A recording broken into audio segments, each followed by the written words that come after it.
ఎన్నికల రణాంగానికి సమయం దగ్గర పడింది. ఆంధ్రప్రదేశ్‌లో పోలింగ్‌కి మరికొద్ది గంటల సమయం ఉంది.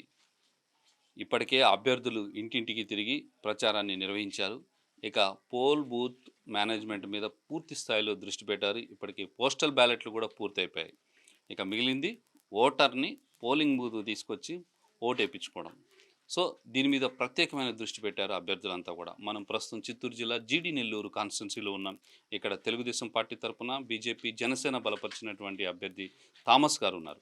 సో, ప్రచారం ఎలా కొనసాగుతుంది? గెలుపు అవకాశాలు ఏ విధంగా ఉన్నాయి? ప్రత్యర్థుల వ్యూహాలను ఆయన ఏ విధంగా తిప్పికొట్టారు? ఆయన వ్యూహాలు ఏ రకంగా ఫలించబోతున్నాయనేది ఆయన మాటల్లోనే విందాం. థామస్ గారు ఏంటి ఎలా జరిగింది? నమస్తే. నమస్తే. ఎలా చాలా జరిగింది ప్రచారం? బ్రహ్మాండంగా వెళ్తుంది ప్రచారం. ఈరోజు 5 గంటలతో లాస్ట్ ప్రచారం. లాస్ట్ ప్రచారం మా ఊర్లో, సొంత ఊర్లో నేను ముగిస్తున్నాను. ఇది మీ ఊరు. నా ఊరు ఇది. నేను పుట్టిన గ్రామం ఇది. ఈ చిన్న గ్రామంలో నేను పుట్టాను. లాస్ట్ 10 నెలలుగా నేను ఒక్కరోజు కూడా వదలకుండా కంటిన్యూస్‌గా ప్రతి పల్లెకి, ప్రతి గ్రామానికి, ప్రతి పంచాయతీకి, ప్రతి విలేజ్‌లో ఉండే ప్రతి మండలానికి అన్ని చోట ఒక్క ఇల్లు కూడా వదలకుండా తిరిగాను. తిరిగినప్పుడు చూస్తే చాలా దారుణంగా అనిపించింది నాకు. ఎందుకంటే నేను ఇక్కడి నుంచి 97లో వెళ్ళిపోయాను. చెన్నైకి వెళ్ళిపోయాను. అక్కడ నుంచి అబ్రాడ్ అన్ని కంట్రీలు తిరిగి మళ్ళా చెన్నైకి వచ్చి అక్కడ హాస్పిటల్ పెట్టుకొని స్థిరపడ్డాను. నేనేమనుకున్నానంటే చాలా మంచిగా డెవలప్ అయి ఉంటుంది అనుకున్నాను. కానీ ఇక్కడ వచ్చి చూస్తే పరిస్థితి చాలా దారుణంగా ఉంది. ఈ 10 నెలల్లో కొన్ని విషయాలు నన్ను నిజంగా నా హృదయాన్ని కదిలించింది. ఏమంటే మెయిన్‌గా చూసారంటే ఇన్ని సంవత్సరాలు అయి కూడా కొన్ని ఊర్లో ఇంకా కూడా గుడిసెళ్ళు ఉన్నాయి. కొంతమంది ఇళ్ళు పైన ఏం చేస్తున్నారంటే ఈ పార్టీ జెండాలు, ఈ పార్టీ ఫ్లెక్సీలు కప్పుకొని దాని లోపల నుంచి వస్తున్నారు. ఇవన్నీ చూసి నాకు చాలా ఇబ్బంది అనిపించింది.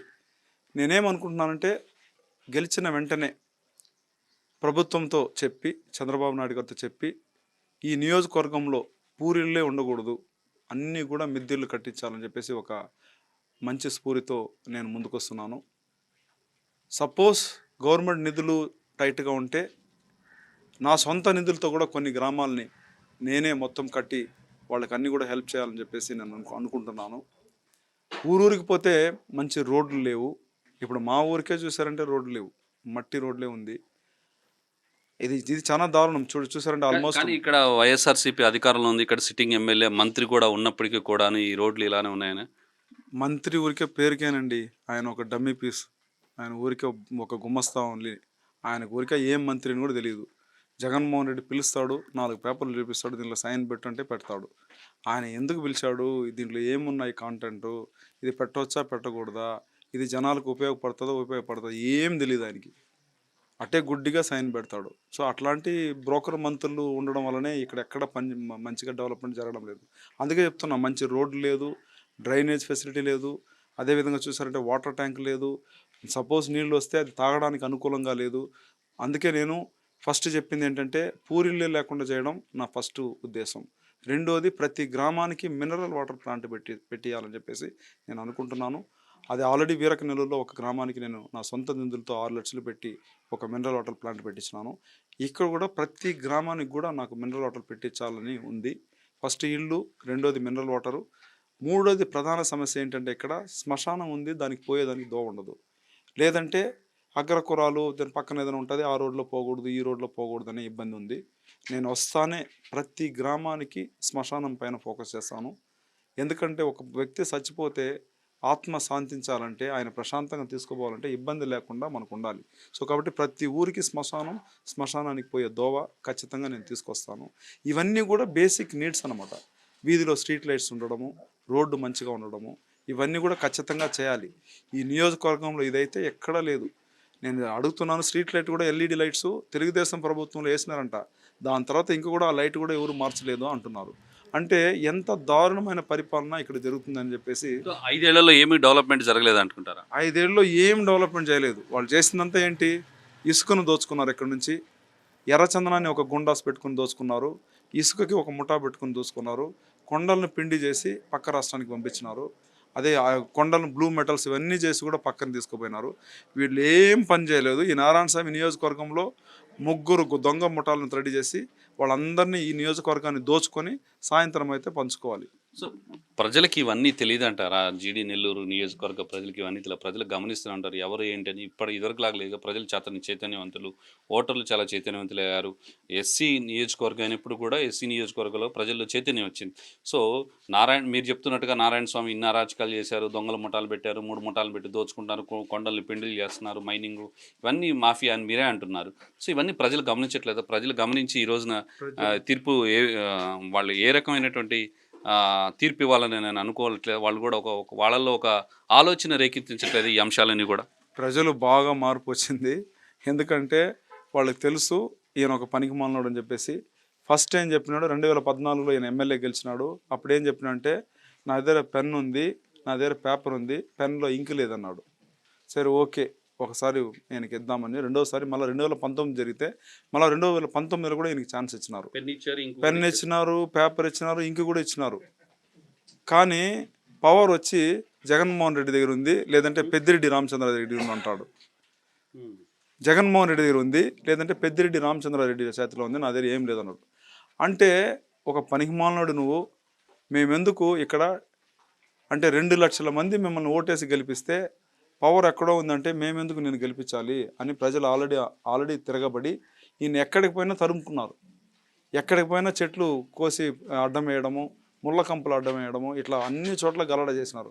గలడ చేసి ఫైనల్గా నేను వచ్చి ఈయన చేసిన అన్నీ కూడా 10 నెలలుగా జనాలను అందరినీ కూడా మోటివేట్ చేసి అందరికీ చెప్పి ప్రతి ఇంట్లో పోయి ఈయన గురించి చెప్పిన తర్వాత ఫైనల్గా ఈయన పైన సర్వే చేస్తే జగన్మోహన్ రెడ్డి ఈయన పనికిరాడు, ఈయన దేనికి యూస్ ఉండడు, ఈ నియోజకవర్గానికి యూస్ లేదని చెప్పేసి ఈయనకి ఎమ్మెల్యే సీట్ కుమార్తెకే ఇచ్చారు కదా టికెట్, మళ్ళీ ఆ కుటుంబం నుంచే ఇచ్చారు కదా. ఫైనల్గా ఒక పురుగు మందుల బాటిల్ తీసుకుపోయి జగన్మోహన్ రెడ్డి దగ్గర కూర్చొని కాళ్ళు పట్టుకొని, మీరు ఇవ్వలేదంటే మా కుటుంబంలో, నాకు పర్వాలేదు ఇవ్వలేదన్నా పర్వాలేదు, మా కుటుంబంలో ఎవరికైనా ఇవ్వండి, ఇవ్వలేదంటే ఇక్కడే ఇంటరీ తాగి చచ్చిపోతానని చెప్పి డ్రామాలు వేసి కాళ్ళ పైన పడి జగన్మోహన్ రెడ్డి బూట్ కాలు నక్కి ఆయనకి పాదాభివందనాలు చేసి వాళ్ళ కూతురు తెచ్చుకున్నాడు.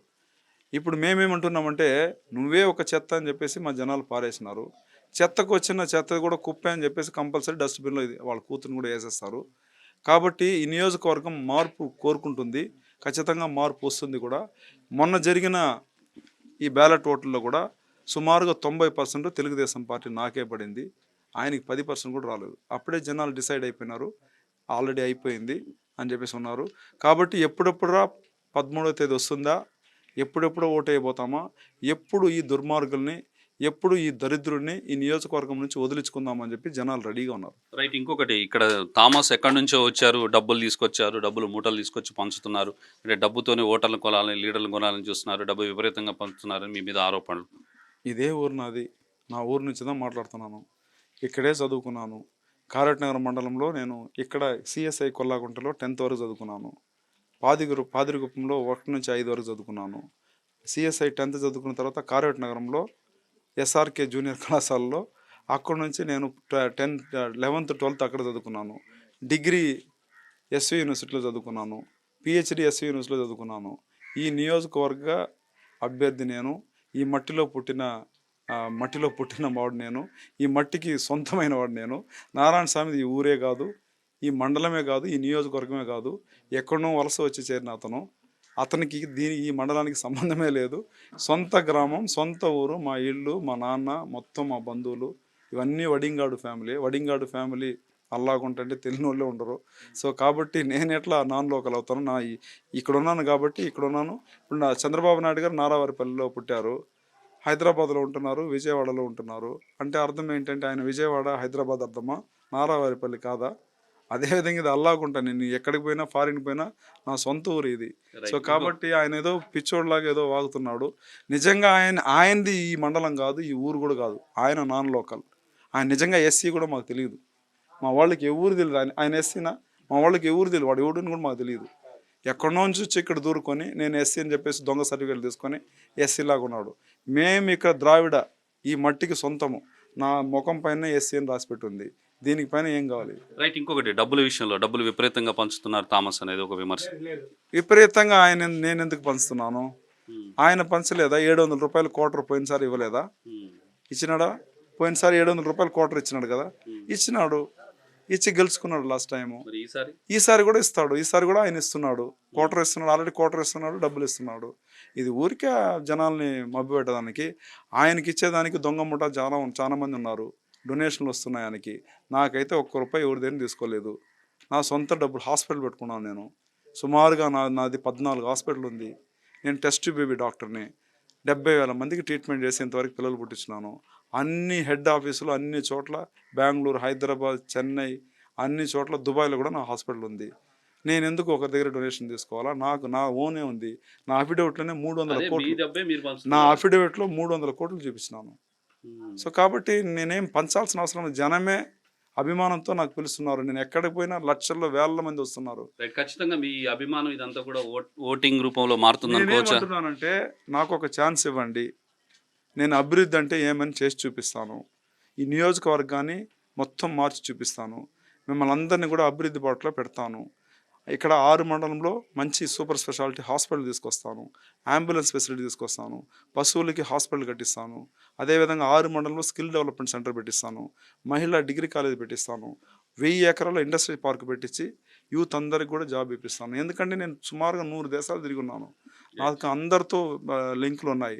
నా దగ్గర ఉండే ఫ్రెండ్స్ అంతా 10,000 కోట్లు 20,000 కోట్లు పెట్టుకునేవాళ్ళు. ఒక మాట చెప్పి ఇక్కడ వచ్చి కంపెనీ పెట్టారంటే వస్తారు. సో కాబట్టి నేను ఇక్కడికి వచ్చింది ఇసుక దోచుకోవడానికో, ఎర్రచందనం దోచుకోవడానికో, కొండను పిండి చేసి అక్కడ ఉండే గ్రానైట్స్ అన్నీ దోచుకోవడానికి నేను రాలేదు. నాకు అవసరం కూడా లేదు. 20 కోట్లు ట్యాక్స్ కట్టేవాడికి ఎందుకండి అవసరం నాకు? నా బ్రాండెడ్ కార్లే 10 కార్లు పెట్టుకున్నాను. ఒక కారు నా 3 కోట్ల నుంచి 5 కోట్లు. నేను నారాయణ స్వామిలాగా దోచుకోవడానికి నేను రాలేదు. నేను ప్యూర్గా వచ్చింది డెవలప్మెంట్ చేయడానికి. ఈ పుట్టిన జన్మభూమికి నా వంతు నేను ఏదైనా చేయాలని చెప్పేసి వచ్చాను. ఖచ్చితంగా చేసి చూపిస్తాను. దానికి నారాయణ స్వామి అనే ఒక బ్రోకరు ప్రాణంతో బతికుండి నేను చేసే డెవలప్మెంట్ అన్నీ కూడా చూడాలని చెప్పి ఆ దేవుడిని వేడుకుంటున్నాను. రైట్. మొత్తం మీరు చూసినట్లయితే జీడి నెల్లూరులో తెలుగుదేశం పార్టీ విజయం సాధిస్తుంది.